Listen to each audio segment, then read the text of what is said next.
हर हर महादेव। नमस्कार। मेरे YouTube channel श्रद्धा में आप सभी लोगों का हार्दिक स्वागत है। उम्मीद करती हूँ कि आप सभी सुखी स्वस्थ होंगे और भगवान भोलेनाथ की भक्ति में मस्त होंगे।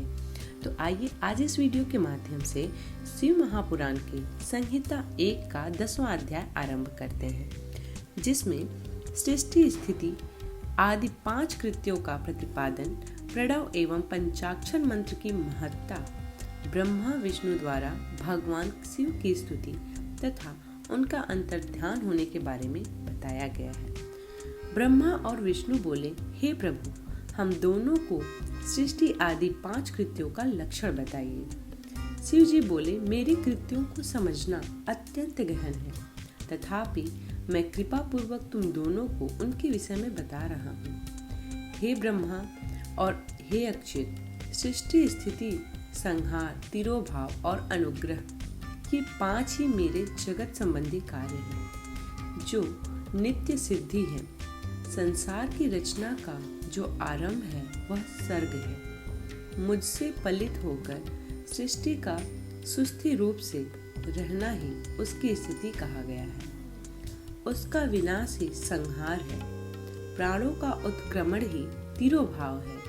इन सब से छुटकारा मिल जाना ही मेरा अनुग्रह है। इस प्रकार मेरे 5 कृत्य हैं। इन मेरे कर्तव्यों को चुपचाप अन्य पंचभूत आदि वहन करते रहते हैं। जैसे जल में पड़ने वाले गोपुर बिंब में आवागमन होता रहता है। सृष्टि आदि जो 4 कृत्य हैं वे संसार का विस्तार करने वाले हैं। 5वें कृत्य अनुग्रह मोक्ष का हेतु है। 5वें कृत्य अनुग्रह मोक्ष का हेतु है। वह सदा मुझ में ही अचल भाव से स्थिर रहता है। मेरे भक्तजन इन 5 कृत्यों को 5 भूतों में देखते हैं। सृष्टि भूतल में, स्थिति जल में, संहार अग्नि में, तिरोभाव वायु में और अनुग्रह आकाश में स्थित है। पृथ्वी से सबकी सृष्टि होती है, जल से सबकी वृद्धि होती है, आग सबको जला देती है, वायु सबको एक स्थान से दूसरे स्थान तक ले जाती है और आकाश सबको अनुग्रहित करता है। यह विद्वान पुरुषों को जानना चाहिए। इन 5 कृत्यों का भार वहन करने के लिए ही मेरे 5 मुख हैं। 4 दिशाओं में 4 मुख हैं और इनके बीच में 5वां मुख है।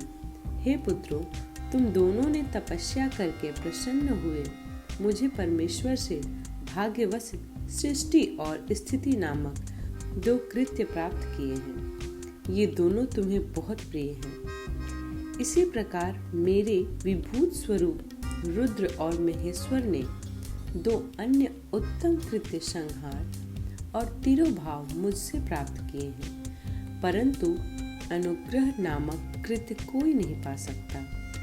उन सभी पहले कर्मों को तुम दोनों ने समय अनुसार भुला दिया। रुद्र और महेश्वर अपने कर्मों को नहीं भूले हैं, इसलिए मैंने उन्हें अपनी समानता प्रदान की है। वे रूप, वेश, कृत्य, वाहन, आसन और आयुध आदि में मेरे समान हैं। हे पुत्रों, मेरे ध्यान से शून्य होने के कारण तुम दोनों में मूढ़ता आ गई है। मेरा ज्ञान रहने पर महेश के समान अभिमान और स्वरूप नहीं रहता। इसलिए मेरे ज्ञान की सिद्धि के लिए मेरे ओमकार नामक मंत्र का तुम दोनों जाप करो। यह अभिमान को दूर करने वाला है। पूर्व काल में मैंने अपने स्वरूप भूत मंत्र का उपदेश किया है, जो ओमकार के रूप में प्रसिद्ध है। वह मंगलकारी मंत्र है। सबसे पहले मेरे मुख से ओमकार प्रकट हुआ, जो मेरे स्वरूप को बोध करने वाला है। ओमकार वाचक है और मैं वाच्य हूँ। यह मंत्र मेरा स्वरूप ही है। प्रतिदिन ओमकार का निरंतर स्मरण करने से मेरा ही सदा स्मरण होता रहता है। पहले मेरे उत्तरवर्ती मुख से अकार, पश्चिम मुख से उकार, दक्षिण मुख से मकार, पूर्ववर्ती मुख से बिंदु तथा मध्यवर्ती मुख से नाद उत्पन्न हुआ। इन सभी अवयवों से एक भूति होकर वह प्रणव ओम नामक एक अक्षर हो गया। यह नाम रूपात्मक सारा जगत तथा वेद वर्णित स्त्री पुरुष वर्ग रूप दोनों इस प्रणव मंत्र से व्याप्त है। यह मंत्र शिव और शक्ति दोनों का बोधक है। इसी प्रणव से पंचाक्षर मंत्र की उत्पत्ति हुई है, जो मेरे सकल रूप को बोध करता है। वह आकार आदि क्रम से और नकार आदि क्रम से प्रकाश में आया है। ओम नमः शिवाय। इस पंचाक्षर मंत्र से मात्रे का वर्ण प्रकट हुए हैं, जो 5 भेद वाले हैं। उसी से शिरो मंत्र तथा 4 मुखों से त्रिपदा गायत्री का प्राकट्य हुआ है। उस गायत्री से संपूर्ण वेद प्रकट हुए हैं और उन वेदों से करोड़ों मंत्र निकले हैं। उन मंत्रों से भिन्न भिन्न कार्यों की सिद्धि होती है, परंतु इस प्रणव एवं पंचाक्षर से संपूर्ण मनोरथों की सिद्धि होती है। इस मूल मंत्र से भोग और मोक्ष दोनों ही सिद्ध होते हैं। मेरे सकल स्वरूप से संबंध रखने वाले सभी मंत्र राज साक्षात भोग प्रदान करने वाले और शुभ कारक हैं। नंदिकेश्वर बोले, तदंतर जगदम्बा पार्वती के साथ बैठे हुए गुरुवर महादेव जी ने उत्तराभिमुख हो बैठे ब्रह्मा और विष्णु को पर्दा करने वाले वस्त्र से आच्छादित करके उनके मस्तक पर अपना कर कमल रखकर धीरे धीरे उच्चारण करके उन्हें उत्तम मंत्र का उपदेश दिया। यंत्र तंत्र में बताई हुई विधि के पालन पूर्वक 3 बार मंत्र का उच्चारण करके भगवान शिव ने उन दोनों शिष्यों को मंत्री की दीक्षा दी। तत्पश्चात उन शिष्यों ने गुरु दक्षिणा के रूप में अपने आप को ही समर्पित कर दिया और दोनों हाथ जोड़कर उनके समीप खड़े हो उनसे देवश्रेष्ठ जगत गुरु का स्तवन किया। ब्रह्मा और विष्णु बोले, आप निष्कल रूप हैं, आपको नमस्कार है। आप निष्कल तेज से प्रकाशित होते हैं, आपको नमस्कार है। आप सबके स्वामी हैं, आपको नमस्कार है। आप सर्व आत्मा को नमस्कार है, अथवा सकल स्वरूप आपको महेश्वर नमस्कार है। आप प्रणव के वाच्यार्थ हैं, आपको नमस्कार है। आप प्रणव लिंग वाले हैं, आपको नमस्कार है। सृष्टि पालन संहार तिरोभाव और अनुग्रह करने वाले आपको नमस्कार है। आपके 5 मुख हैं, आपको नमस्कार है। पंच ब्रह्म स्वरूप 5 कृत्य वाले आपको नमस्कार है। आप सबके आत्मा हैं, ब्रह्मा हैं। आपके गुण और आपकी शक्तियां अनंत हैं, आपको नमस्कार है। पंच द्वार अपने गुरु महेश्वर की स्तुति करके ब्रह्मा और विष्णु ने उनके चरणों में प्रणाम किया। ईश्वर बोले, हे वत्सो, मैंने तुम दोनों से सारा तत्व कहा और दिखा दिया।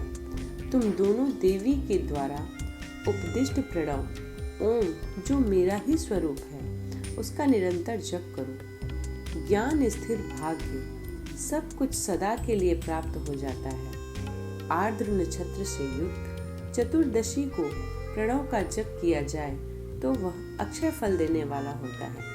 सूर्य की संक्रांति से युक्त महा आर्द्र नक्षत्र में एक बार किया हुआ प्रणव जप कोटि गुना जप के फल देता है।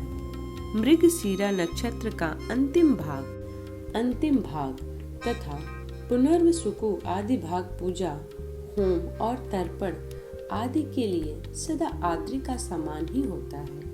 यह जानना चाहिए, मेरा या मेरे लिंग का दर्शन प्रभात काल में ही प्रातः तथा संगव काल करना चाहिए। मेरे दर्शन पूजने के लिए चतुर्दशी तिथि निशिथ व्यापिनी अथवा प्रदोष व्यापिनी लेनी चाहिए, क्योंकि परिवर्तनी तिथि से संयुक्त चतुर्दशी की ही प्रशंसा की जाती है। पूजा करने वालों के लिए मेरी मूर्ति तथा लिंग दोनों समान है, फिर भी मूर्ति की अपेक्षा लिंग का स्थान श्रेष्ठ है। मुमुक्ष पुरुषों को चाहिए कि वे मूर्ति से भी श्रेष्ठ समझकर लिंग का ही पूजन करें।